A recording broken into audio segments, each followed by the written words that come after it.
Welcome back to the Severed Floor. My name is Ebube and you are listening to Popcorn for Dinner. It's a new day for our refiners as they go back to work just a moment after they last saw us, but 5 months after anyone last saw them. Crazy, I know. The world is different and there are some new faces, including the youngest deputy manager in Middle America, or wherever these people are, really.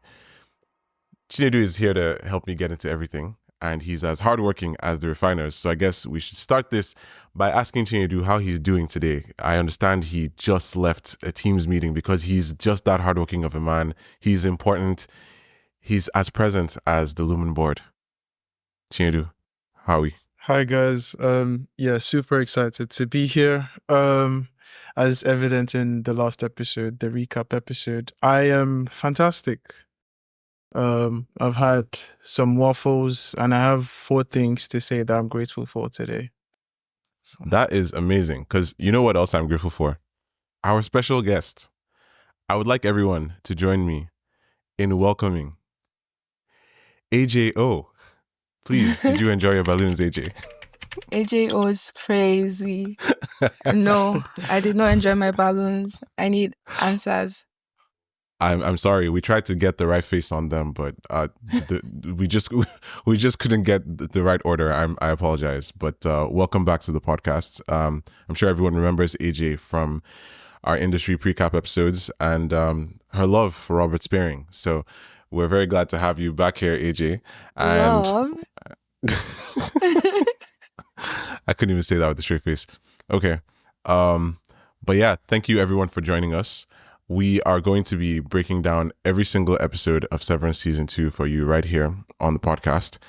Starting today with episode 1, which is an amazing start to the season so far. We're all very excited to talk about it. Definitely rate and review us on Spotify, Apple Podcasts, and well, literally everywhere you get your podcasts. It helps us please the algorithms and the ever-present Lumon board. Now, having said all that, I want to first ask you guys how you feel being back in the groove of this. Like, is it going to take you some time to get back into the rhythm of this show? Because season 1 was a bit of a slow burn. It wasn't until like maybe halfway through that we always knew it was weird, right? But it was halfway through that we're like, okay, this show isn't just weird. This show is absolutely insane, and we want to stay. So how do we feel going into season 2? Like, is the insanity coming at us right from the jump? Are you guys back in the rhythm already? You know, are you looking for more answers? Like, where are we at right now mentally? I'll say that I have a lot of questions, to be very honest. Yeah. I do have a lot of questions. As always with every pilot episode, no, not pilot, but every, first episode of a new season, it's going to take a while for us to, build up the ante. But I think even with this one, it still has, a bit of stakes in it. In the sense that, the guys are getting back together, they're relaying what they found in the outside world to each other. And, the way the information is conveyed across the group is not what you would expect. I'm sure we'll get into the meat of that. One person is saying this and, they actually experience something else. But I think it was a perfect balance of just getting you back into it, but at the same time still keeping that intrigue that it always has.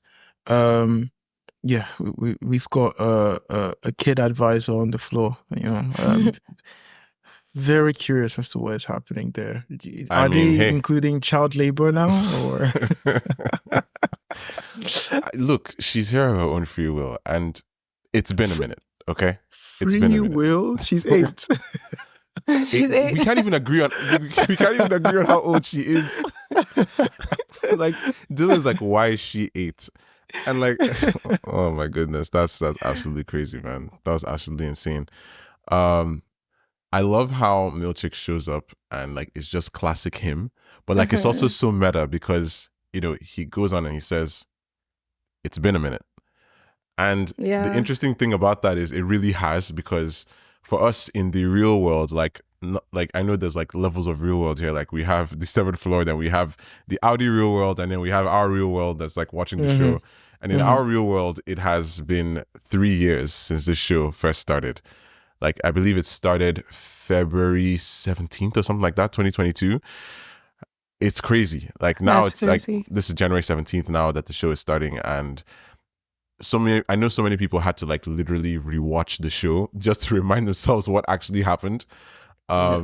It's wild. I mean, they bring in all the same energy that they brought before, all the same crazy perks. Like I remember, for example, in episode 1 of season 1, after Mark hurts his head, or rather Helly hurts Mark's head, he comes out to his car to find that they've given him a gift card, and literally that gift card, it wasn't even like an apology. It's just like, hey, you slipped on some you slipped on like a projector slide, and then you hit your head, and here's a gift card to Pip's Bar and Grill for VIP access. Congratulations on the gift card. It wasn't even like sorry or anything like that. It was just congratulations on the gift card. And then he's just like, oh, okay, mad. This is great. And I'm just like, wow, they've really rotted you guys' brains with perks. And that comes back in this episode with Milchick giving this dude balloons. And he's like, enjoy your balloons. And that's just, it's wild because it's 5 months, right, in the world of the show. But to Mark, like this would have been immediate. Yeah. So that energy and that confusion is really felt by us. Like, what did you guys think of that first conversation between Mark and Mr. Milchick? I guess we should call him Seth now, because I feel like we're going to be learning a lot more about his psyche this season. At least I hope so. I feel like when he came in, it was the same Milchick, but also different. Like he came in with like so much more confidence than he had before, even like the way he dressed. And I'm like, oh, okay, like, did you get a promotion or something? And then he actually did. He actually did. Even the way he acts, like you can tell, like it's in his head. His head is big now because now he's like the manager of like the 7th floor. Because the way his interactions with the new 11th, the child, that's now deputy manager. It's like, oh, like I can see how you're treating her the same way, what's her name? Harmony Cobell. Cobell, yeah, the same way. She's Miss Selvig outside. Yeah, and I'm just like, you need to like tone it down because we know who you are. Like we've seen you before. Like what's all this audacity you're moving with? Like calm down. But also like when Mark came in, Mark had more questions and he was bold enough to ask those questions than he would have before he went outside. Because old Mark would be like, oh, okay, if you say so, yeah, sure. But he was much more like confident as well, and like, he's like, straight where to are my the point, friends? like, where are my Bro. friends? Like, where's my team? Like, where's my people? Where's my family? And I'm like, oh, okay, this is new Mark. I like this. Yeah, we like new Mark. New Mark, he's coming with the fire. Let's just put it that way. A lot. And honestly, that fire actually was felt right from the beginning, right? Because I think their decision to use the robot arm to film that initial elevator exit that Mark had was a very, very nice touch. Really like, cool. It was really it's cool. like, because all the directions that he was facing, the fact that he didn't necessarily know where to turn, like, it's cool because like it mirrors the season 1 version of Mark's initial elevator exit, because it leads right into his journey through the hallways. And that one was like chill and filmed from the front, right? And this one is frantic and filmed from the back. Like the camera is trying to catch up with him. He even takes a wrong turn at one point, or at least it seems that way, because he's not looking for the MDR office. He's looking for wellness so he can find Miss Casey. And it makes perfect sense that that's what he would want to do after realizing that he's waking up like here in the 7th floor, because last thing he saw was, Devon and shouting, she's alive. And that's where they left us this season. It's crazy. The music during all this was excellent. Right. Yeah, So it really was. Even the way it was filmed, like it provoked so much anxiety on my end, because I'm like, okay, where are we going? What's happening? Because it wasn't just him running, it was him lost looking for something. So the fact that like at the end we saw he was looking for wellness, I'm like, yes, this is where we stopped from last season, 3 years ago for us, but like 5 months or like the next day for like Ini Mark. But I'm like, even still, like the way the episode is, I'm like, I have much more questions. And like, even though he came out looking for his wife, his outsy wife. I'm like, it was a bit odd that, like, I don't know. I needed more answers essentially from this episode. Yeah, I understand. Funny enough, they raised a few more questions just by showing us certain new people. And they did probably attempt to give us some answers, maybe not in the way that we would have like wanted, right? So I guess my thing would now be, why was he replaced by a child? And I know that I've seen some interesting theories about like Miss Huang, as she's called. People are wondering, for example, if she is the daughter of of Mark and Miss Casey, which is just, or I guess Gemma, which is just like, you know, a bridge too far. Yeah. That That's would just too take complicated. Lumon's sickness to a whole new level. But they're sick. That's the whole point. That's the thing. I don't think I wouldn't put it past them. I can't lie. No. I can't lie because this person is like a full-on child. Like, she's obviously older than 8, but she's Not definitely more than not old enough to 16. be here. Yeah, exactly. Yeah. You know, so they have all these fixations, and it actually reminds me of when Mark is asking Milchick all these questions. He's like, you know, where is Miss Cobell? And then the story that Mark is being sold is that she had an erotic fixation with him. Oh my Lord. Which I was like, wow. These guys are sinister. Like, They it are was so sinister. twisted. Like, this, it's crazy because he's starting the season alone. He doesn't have anyone he knows except for like Milchick, which that's not necessarily comforting, right? But he finds out about the international fame. At one point, like, there was a picture in the paper of them standing in a parade, like in their car, you know, like, and I'm like, how does that even work? Is it their Audis that were standing in this parade, like, I on thought their it was behalf? photoshopped. Maybe it was photoshopped as well, because like Lumon would tell them anything, right? But still, international fame, Macrodat Uprising.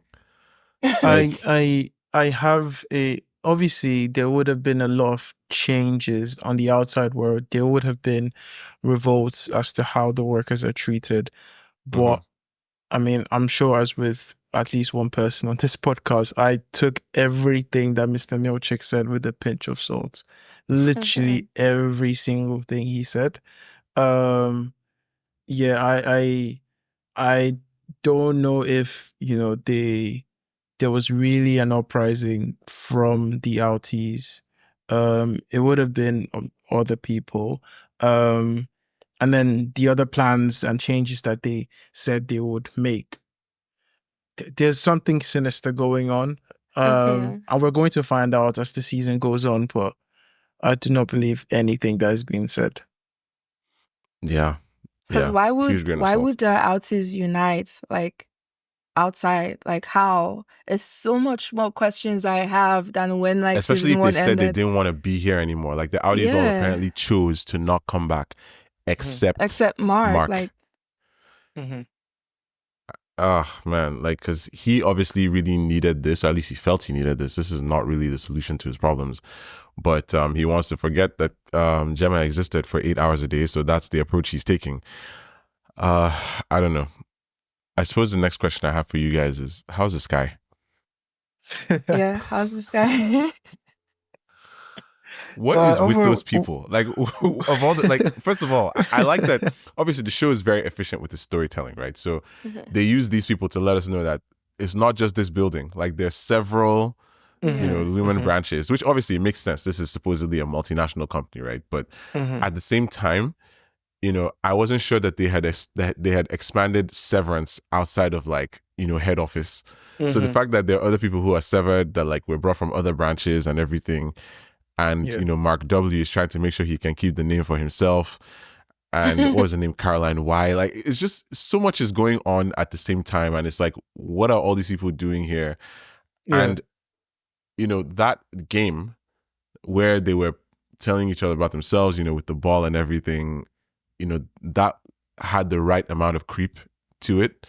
So like, it was very engaging for that reason, you know, and it's because of that I want to remind everyone that Miss Huang is a supervisor and not our friend. So, I mean, straight face. I literally. have a lot of praise for the acting in this episode from a few of the characters. No, it was so well done. because I mean, even when dude asked her like, "Why are you a child?" and she's like, "Because of when I was born." When I was That's like like, my favorite moment in the whole episode. no, okay, That's talking It's like, about what in else my is she favorite. supposed to notes. say? That's in my notes. Like that's in my notes. Like I feel like my favorite top one. line, excellent delivery. No, I feel like it's when like, sorry, I'm bad with names. The funny guy when he goes, "Oh my God, like what Dylan, happened?" Yeah, Dylan goes, "What happened, Irvin? Are you poor up there?" And I'm are you like, poor up there? I'm like, like That's a what? fair enough. That's a That fair. was I mean, mad. will I take capitalism or poverty? Or which Mm, one? Yo, are you poor up there is such a crazy thing to say because that just tells you how this guy is as a person. He's like, that's the only reason you must be sad, right? Because that's why I would be sad. no, Oh my real. gosh, my like goodness. the storytelling was honestly so efficient. And I feel Yeah. like the thing is, obviously, Mark is trying to get out, right? He doesn't like Mhm. this situation. And when he started writing that note, I was thinking, okay, dude, what's your plan here? Because I know you know about the code detectors, right? So I thought Mhm. maybe he was going to try and ingest the paper, like put it in his mouth or something. But he never did that. He said it himself that even that gets detected in the Yeah. elevators. So like I was like, what is your plan? Then he goes and puts it in dude's jacket. I was just like, not you trying to frame him. Like, you know that's not gonna work. So it's like, okay, clearly he knows that the decoder will catch it. So he just wants it to be caught Someone on else. someone else. But obviously, like he doesn't disguise his handwriting. Milchick is right there waiting for him when he comes back. And that's another thing. I love how this episode is so expertly illustrating something that I've been pointing out to people every time I tell them about this show. The fact that there's no rest for the innies. Like you enter that elevator and then you, from your perspective as the innie, you immediately come out. Like your body is rested because your outie slept, right? Yeah. Which is why Irving was always tired because, you know, his outie wasn't exactly sleeping as much.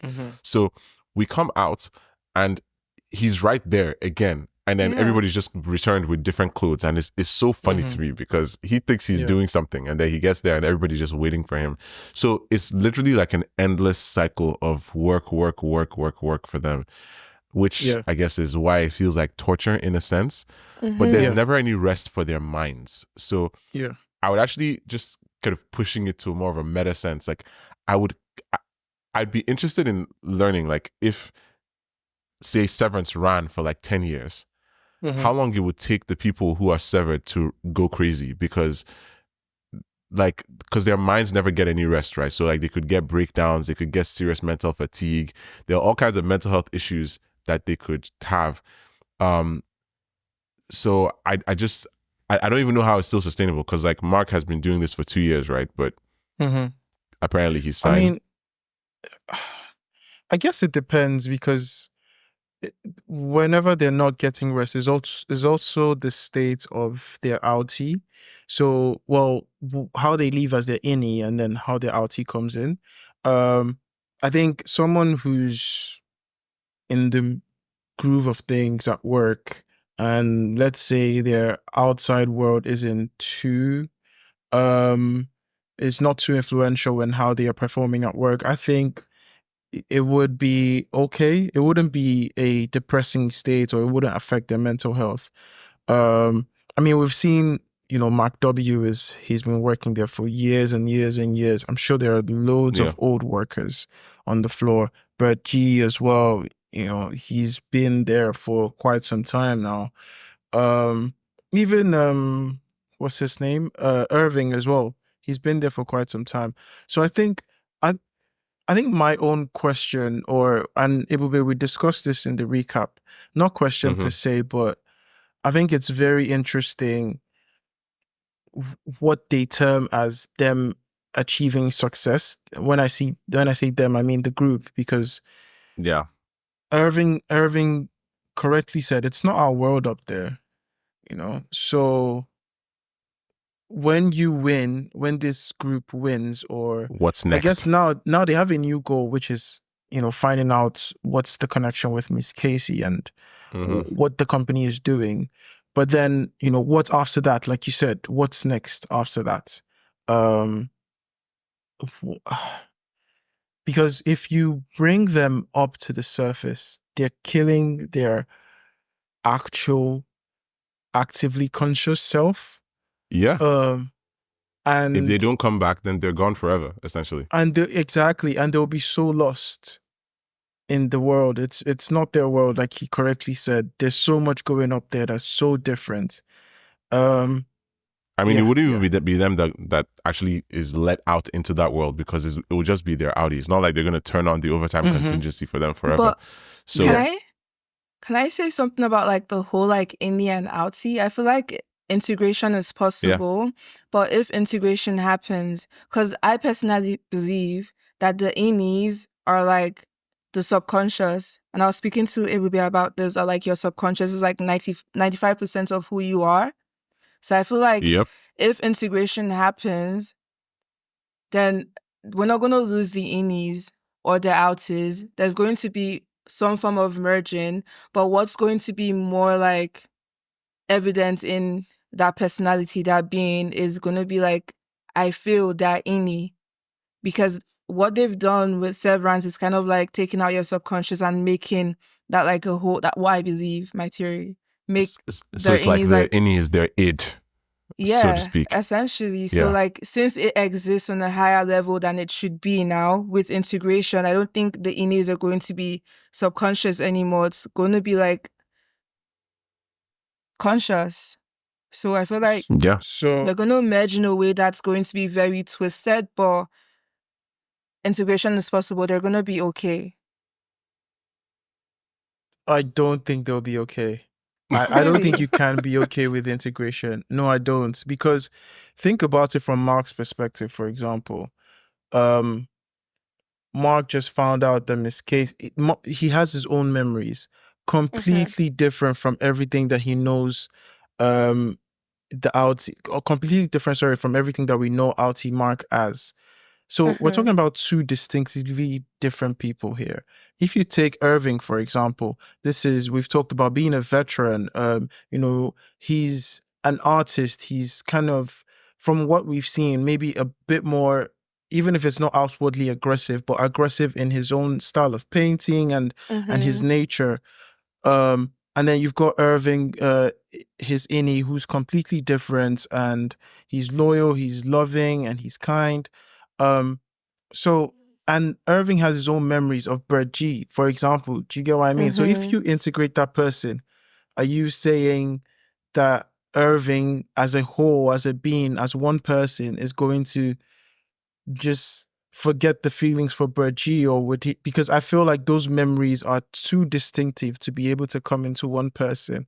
I think what Lumon has done is so fucked up that you cannot leave that place. You cannot leave that place a normal functioning person, definitely. You either die, or you will really, really suffer mentally.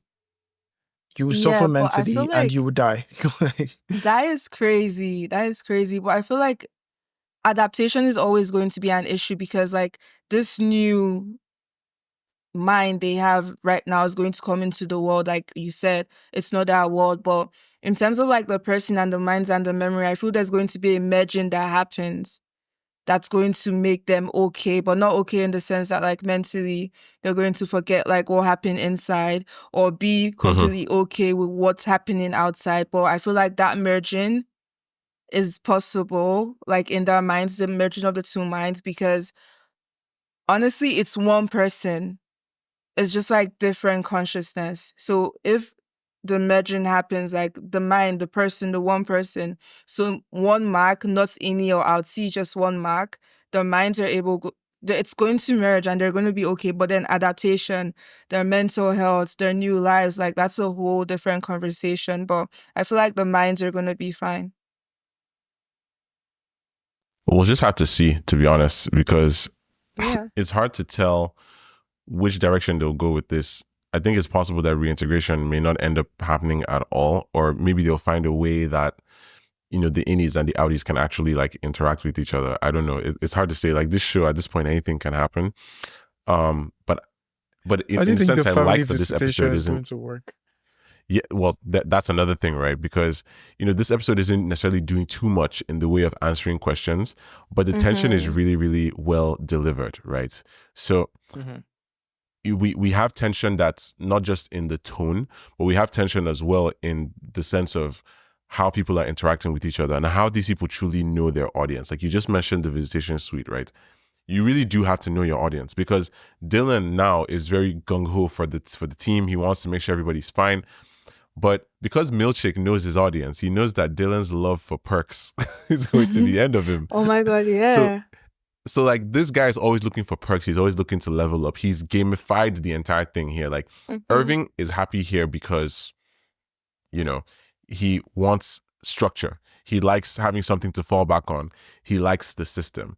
For Dylan, he loved the gamification of everything. He loved the fact that he could win things. He liked the fact that he could end up becoming refiner of the quarter and getting a waffle party, right? Which, good God, those waffle parties, man. But anyway, the fact that this whole visitation thing, like the Audi family visitation suite, is basically being presented to Dylan as a perk that only he can really benefit from because he's the one with the family, that now puts him in a deeper state of tension, not just with his team, but with Milkshake and Lumon, because now he has a reason to not fully support the team. And it's like, I'm curious to see how he's going to actually interact with that. I'm curious to see how his decisions will be affected and if he's going to be as open, because Milkshake didn't tell him, just hide this thing from them. Like, don't side with me. He told him, listen, like, let's not hurt their feelings. Right. So this is manipulation at its finest. Yeah. And there's a lot of manipulation in this episode, right? Especially coming from Milkshake, who has imposter syndrome, most likely. I mean, what do you guys think? Does Milkshake have imposter syndrome? Is that dude okay, really? That's a very good question, and I do think he's struggling a bit with coming to terms with the new role. I mean, I'd be annoyed too if I started working at a place and then I turn on my computer and it's showing me hello, Miss every Cobell. single day. Every day. Every single day. Do you think he feels remorse when he said, I locked you up for months, and as someone who keeps my memories, I was even trying to wonder at what point that happened. Like when like I was just like, wait, when did you lock them up for months? I feel like Milkshake I guess, is just like a terrible person, honestly. And he doesn't have imposter syndrome. I feel like he just needs... he needs power because he feels like he's great at his job. He felt like he was better than Cobell. I feel like that's why he was so angry. I do not want to see this name. It's not her name anymore. It's me. It's my position. I have that title now. So it's like, why am I still saying her name? He feels like he's so excellent at his job and he deserves all like the power and the control. That's the type of man I feel like he is. And he does it in a way where it's like, with so much grace, I'll say, that like, he'll look at you smiling and his words are like kind.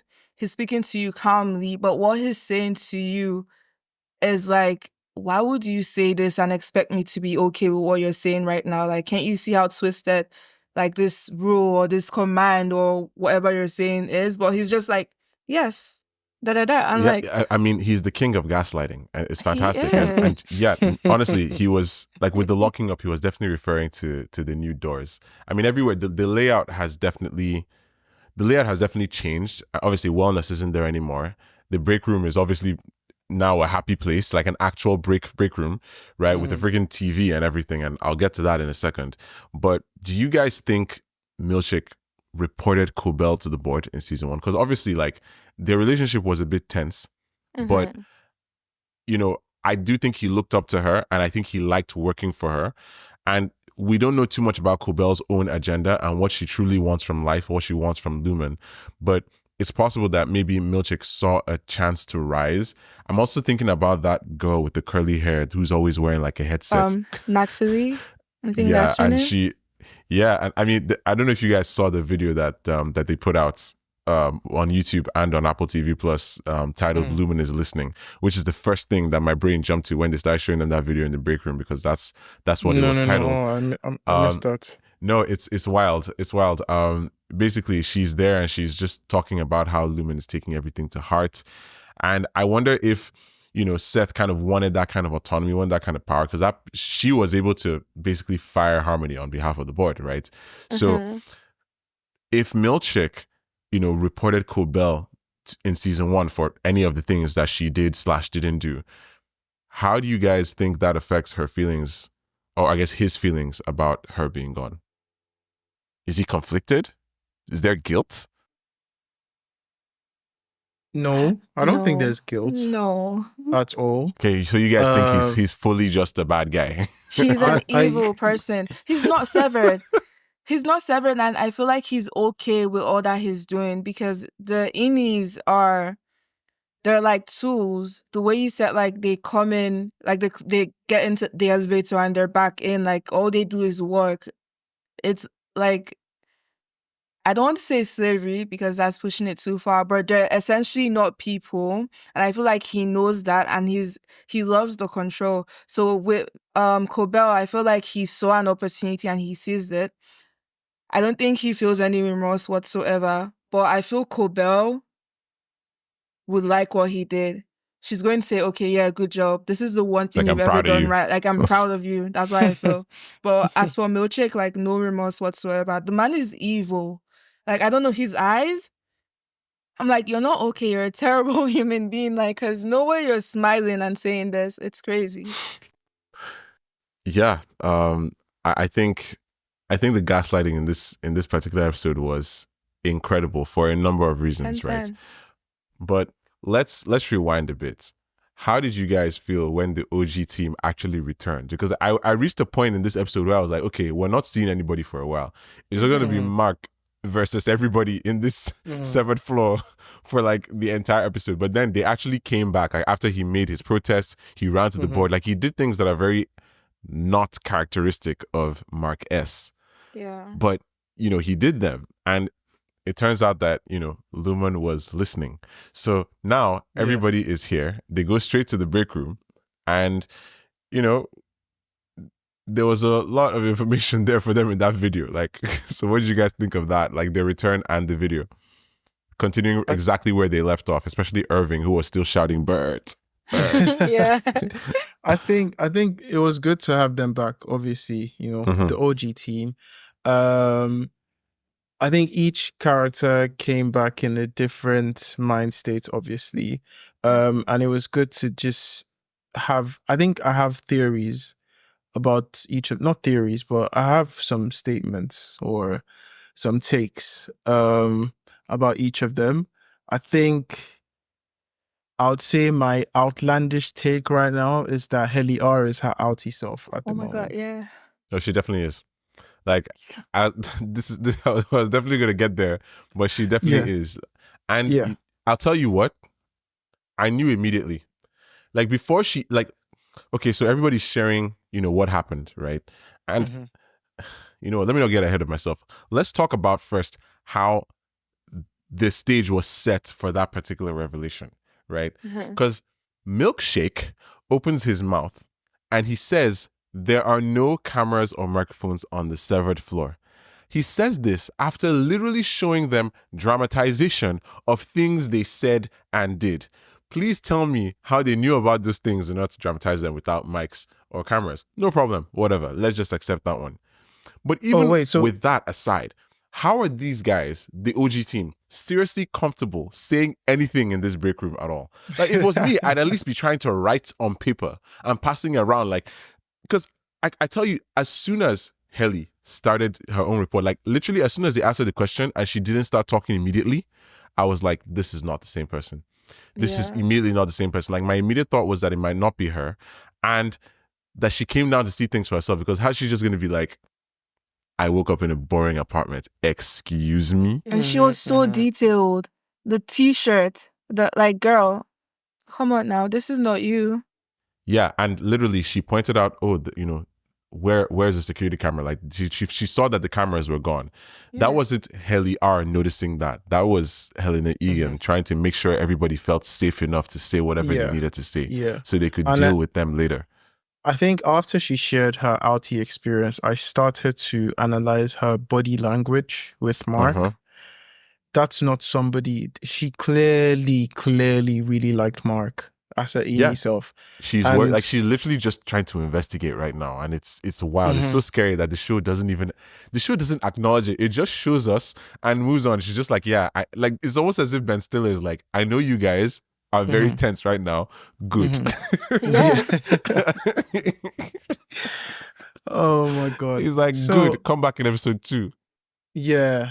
So that's my take. And I think with the others, with Irving, he has a lot of I think the conversation with Dylan was really, I think it was really sweet.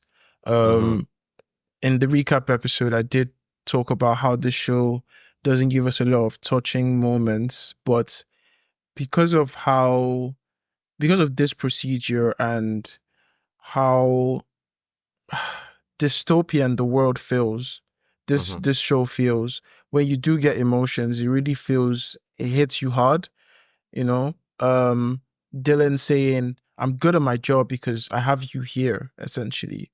And that was, don't leave me. Exactly. It's like they have like a father-son relationship in a sense. Yes. So it was, I think it's good for them to be back, and now I think they're starting to explore their relationships with each other even more, as a group 100%. as well. Yeah. So I think, I'm looking forward to their chemistry. I think Irvin is a bit suspicious of Helly. You know, you think he Gardner feels at something? night. You think that's why he didn't say anything in the room? Because I wondered, like, I thought he was just so hurt and that's why he couldn't speak. But now it's like, is there something else? Like, did he know? I think so. I think he's not comfortable at all. And her just not sharing anything. He even says, you know, Gardner in the night, you know, just to... Yeah, because he like, questioned, my limited right? knowledge of the outie world, and I know that that's not right. So, I'm looking forward to going on this journey with the 4 of them. And, let's see where that takes us. Yeah, I was still like thinking about it now. I feel like he just didn't trust anyone. But when Dylan said what he said, that was kind of like he felt more comfortable letting Dylan know, okay, this is what happened, this is what I saw, but not completely. Because based off of what he saw in his apartment, I feel like he has more question and more like distrust for like Lumon as a whole. And I feel like I had more questions when like, because a day passed with Mac. Like Mac went to work for like, was it a day or 2? But then they came back and automatically it's like right where they left from season 1. But Mark already had a whole day. And then Milkshake, before he sent Mark in, he said, goodbye, Mark. So I felt like, I don't know where you're going, Mark. But then he went to that level. Like, I was just like super confused. And I feel like for the group even when as he a was whole, leaving, he was like, no, like almost as if he realized something, but then he was shocked to come back and he's like, oh, I'm okay. Why am I okay? But like, is he okay? Like, did he come back and so like, it was no. like very confusing. And then like they're also naive because to have that conversation in the break room, like of all places, like the break room, it why should would you believe symbolize him? Literally, why would you believe him? And then like obviously like season 2, we're definitely going to see like growth in the like just the dynamic between the 4. But I feel like Dylan's character development started like the end of season 1 when we saw his what he asked for being that one person was like a picture of the group. So it, like I got to see that he actually liked these people. So I believe that like he's not really going to take milkshakes word for like, oh yeah, don't let them know because like they don't have families. I feel like we're going to see much more character developments by seeing, okay, is he going to tell them or is he going to hide it and keep it to himself because he's very competitive. He wants things just for himself. But I feel like he's grown so much and he sees these people as family as opposed to my random colleague I see like 8 hours a day. So we're going to see more of Dylan. For Mac S and Helly, I don't like their relationship. I don't like the fact like there's a whole romance going between all of them. I feel like Helly's outsy. Like Dylan was like, what the shit? Helly's outsy. She's definitely a very twisted person. And I feel like for her, it's a game between herself and her innie. And yeah, like I mean, at this she's point, Mac is in the middle. is her innie even going to come back? I feel, yeah, she has to. What? Genuine, because And also, like, I feel like Mark doesn't understand this whole one person, two people, like, because the way he said, like, oh, my outsie's wife, and I'm there like, okay, but you came out and you're looking for her, though. Yes, Max Innie is a very kind person, but I feel like there's something in him that feels something. But now there's also something in him that feels something for Helly. So it's just like, it rubs me off. I'm like, can we take Helly out of the picture and he can focus on his wife? And like, I don't know. Oh. It was a lot of like questions and feelings I had. Is there even really still a wife to focus on though? I feel so. They can't do that to us. There has to be. I think there still is. She's very key to what the show showed us in season 1, that she's very key to detaching that emotional connection to people that you know, regardless of severance. And they're not just going to, unless they completed the experiment within the 5 months that they were away. If they didn't, I think she's very much alive. I'm sure they would have expected him to run back in looking for her. So possibly, but I mean, Devin would have mentioned a kid in season 1 if that's his kid. I'm sorry, I'm just going back to the theory. If maybe, 100%. If maybe 100%. Miss Casey has gone away and they're using the child as the connection, the emotional connection, but Devin would have mentioned it somehow, or maybe the show has done a perfect job of just covering that up in their conversations. Well, or the child is a child in a different way. Oh.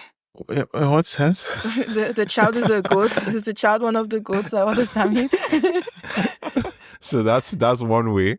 That's one way. And another way is kind of another overarching theory from season 1 that people have about what Lumon is actually trying to do. And I think there's no easy way to say this. I'm just gonna come straight out with it. Like, you guys are already very tense because you're like, what is he about to say? Yeah, it's a safe space. Thank you very much. Not too safe, so sure, noted. Okay, what if she's some kind of clone? Because there are actually fans who believe that what Lumon is really trying to do here is come up with a way to clone humans. People who will always be loyal to Kier and the Egans. People who will never have to be severed, because essentially they can just clone them from scratch. And there's a possibility that Gemma / Miss Casey is the first version of this. Like, she's version 0, the prototype. And I want to draw you guys' attention to the last 5 seconds of the episode, where they finally give us a glimpse of what all those numbers that they're throwing inside bins with their macro data refinement are actually doing. Because I think there's a chance that it feeds the cloning theory, because it says 68% refined, right? And then we see like kind of like a glitch transition into a split screen where there's a face and then there's progress on the design of that face, and then there's some metadata. Like, if you pause the screen and look at that metadata, right, you can see that there's some kind of design going on here, but it's hard to tell what or how and whose face that really is. But it could be Miss Casey. So there's a chance that she's around somewhere. And Miss Huang is like, I mean, obviously, I don't think Miss Huang is going to end up being a clone in that sense. Maybe, I don't think it's impossible, but I highly doubt that. I think she's someone / something else. But there's a chance that macro data refinement might actually have something to do with the deeper projects that Lumon is doing in genetics and cloning. Thoughts? I saw something about like it being the chips. I had assumed that was like the correct one. That's that's But another then one that you literally they're refining the severance chips themselves. That's another yeah, theory that I had, but I feel like it could be anything at this point. So like I'm wondering if this because could be it cloning. too, unless they're making a new chip that goes into people like Miss Casey. Yeah, because she was in a coma and then she died. No, she was in an accident and I don't know if she died straight up or if she went into a coma and then. Well, that's the thing, right? Like people, like to the outside world, she's dead. So Yeah. I always had two theories about that. It's either one, she didn't die. These people just took her body and they were able to refine her, and she's actually fully alive here with a new personality, right? They were able to kind of like create a new sense of self for her. That's number one. And then number two would be that she did actually completely die. But before they actually like buried her, laid her to rest, whatever the case may be, they were able to harvest enough DNA to clone her. And now they're trying to train her as a person and they keep her in cold storage, which again crazy. Points me out to like what I was saying in the recap episode that Chinedu and I did about Westworld season 1. Well, I feel like biological I don't know who said cloning. it. What? No, sorry. I was gonna say biological cloning is like, I don't know, like that's too much for my head right now because that's like It's a lot to deal with. It's worse than time travel. it's a lot. But like just like robotic cloning with the minds and the chips, like I would lean more towards that than like biological cloning. But like, because I'm thinking, because there's this whole thing on Reddit about like Mark and his freshman fluke. So he did a good job, like his first day or his first month, I can't remember. And then there's this whole conversation on Reddit about like, oh, he was working on Gemma's data, essentially. So he put 1 and 2 together and then that's his wife because he just got severed and then he was working on that data set. And he was good at it because he knew the person's data, which was his wife. Right. Even though it's in numbers, random it's in numbers. But because the numbers like you feel something when you're seeing them. So maybe he saw them and he felt something that was like specific to his wife. That's why he was so good. That's why I saw on Reddit. Perhaps. Reddit is crazy, but I don't know. I'm leaning more towards that. Reddit is crazy, but sometimes Reddit is right. Yeah. That's the issue. I mean, the episode itself, right? You know, before those 5 seconds, like it ends with a new beginning that's reminiscent of the old days. You know, everybody's sitting at their desks. It's like, yeah, you know, we back. But yeah, my family. Everything feels a lot faker than before, though. Yeah, particularly because of the heli situation. Yeah. Because I mean, clearly we're all in agreement that is not heli, right? So. Yeah. So where do we go from here? Because these people are going to keep lying to them. Like they lied to them on so many levels. Even the excessive landscaping of the building in that video, it's crazy. Like it's either the building has always been like that and we didn't know because of the snow, or this company is just taking gaslighting to a new level yet again. Like, because one thing that's so like subtly sinister about that video is that it's a quietly heavy-handed way of confirming that the company sees and listens to everything that they do. Yeah. The new perks, like pineapple bobbing, you know, like I was so confused. Yeah. It's like they want to pay them with anything that isn't actual money. Yeah. But I mean, it's reflective of how capitalism works and how these big corporations address employee welfare, address, you know, people raising valid points about how they're treated, you know, wage, etc. I mean, let's not forget, you know, that's a very big statement that this show is also trying to tell us as well. So yeah, I mean, you guys are torturing us. Here's some pineapples, you know. I mean, pineapples always do the trick. Pineapples that you're grabbing with your teeth from water. Straight up, like just tell me you want to kill me. Like literally, It's like hilarious. come on now. Oh gosh, like I mean, I think everything about the show it's so, again, you know, I can't rave enough about the show, but everything is so. It tells like 3-4 different stories at the same time. You know, while we've all talked about, you know, reintegration and people's sense of being and memories, you know, there's also a symbolism of something of what we go through in the corporate world. You know, Milchik is the ride or die manager that you have that would do anything for a corporation. He loves his job to death. He will message you on Teams by 11:30 p.m. You've got the guys that love the perks. They love their free insurance, their medical insurance. They would stay there for the company and ride or die. And you've got the corporation that will paint literally a dark place that only has a car park right in front of it, painted with trees and a pool or a lake.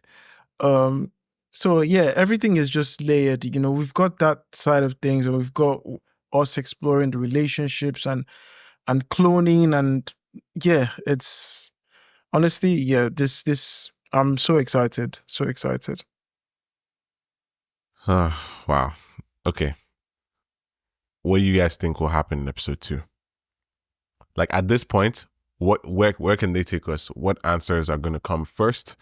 Like I'm assuming we're going to see a little bit about, Mrs. Cobell in episode 2. That's one thing that I definitely feel confident will come. Maybe I'm wrong, who knows?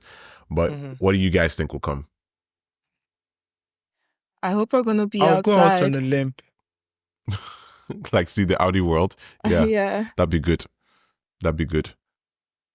I was Shane, gonna what do say you I'll go out on a limb and say we'll probably see Devin and Rickon. We need to see the reaction to the party. And I think so like a flashback type of thing. Like we're gonna go back in time and see what happened. Because it's been 5 months, right? 5 months. Yes. And I believe that we'd also see their outies. Obviously, we need to see them back. They're the OGs as well. So, but the thing is, I want to know like why they decided so fervently that they wouldn't come back. Like, is that even true? Exactly, we don't know that. Why would they decide against coming back? I mean, what do we know about them to say that they wouldn't want to come back? Dylan is probably the person that we know the least about. All we've just seen is his kid. But these people are clearly not mentally stable, and they cannot live with their outie selves. So why would they decide against that? Yeah. Helly is in this for her family business. She would not just stop the experiment all of a sudden. Although obviously she has come in to dismantle the team's dynamic. Mark is the only person. I don't think Irvin would have decided against coming back. So, I mean, Irving has nowhere else to go as far as we know. So yeah. Honestly, I feel like even I like Mac's whole situation outside is really sad, but I feel like for Irvin, it's more sad because he has no one. He has just a dog. And then we see like he probably lost someone in war or something. Like there's so much story we need for like Irvin as opposed to Mac. And I feel like Mac, he has a family. He doesn't want to like be a family with his family because he's struggling with grief. But I feel like Irvin, he probably has like grief he's navigating, but he's alone. He's by himself.